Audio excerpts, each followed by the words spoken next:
Urine infections 2 age గ్రూప్స్‌లో ఎక్కువ చూస్తుంటామండి. ఒకటి చిన్నపిల్లల్లో. చిన్నపిల్లల్లో వాళ్ళకి పుట్టుకతోనే కొన్ని ప్రాబ్లమ్స్ ఉండి మగపిల్లల్లో ఫైమోసిస్ అంటే పైన చర్మం అతుక్కొని ఉండడం, లేకుంటే వాల్వ్స్ అని ఉంటాయి.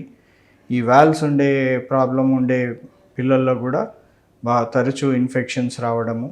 తర్వాత రిఫ్లక్స్ అని ఉంటుంది. అంటే మూత్రం విసర్జన చేస్తున్నప్పుడు కిడ్నీస్ లోపలికి వెనక్కి మూత్రం వెళ్ళిపోతూ ఉంటుంది.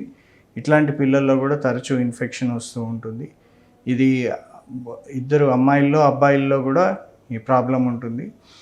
ఏంటంటే మనం ఇన్ఫెక్షన్ వచ్చినప్పుడు ఉట్టినే ఇన్ఫెక్షనే కదా అని ఏదో యాంటీబయాటిక్ వేసేసుకొని ఊరుకోకుండా పరీక్షలు చేయించుకొని కొంతమందికి అన్నీ నార్మల్గా ఉన్నా కూడా ఇన్ఫెక్షన్స్ ఒక్కొక్కసారి వస్తాయి.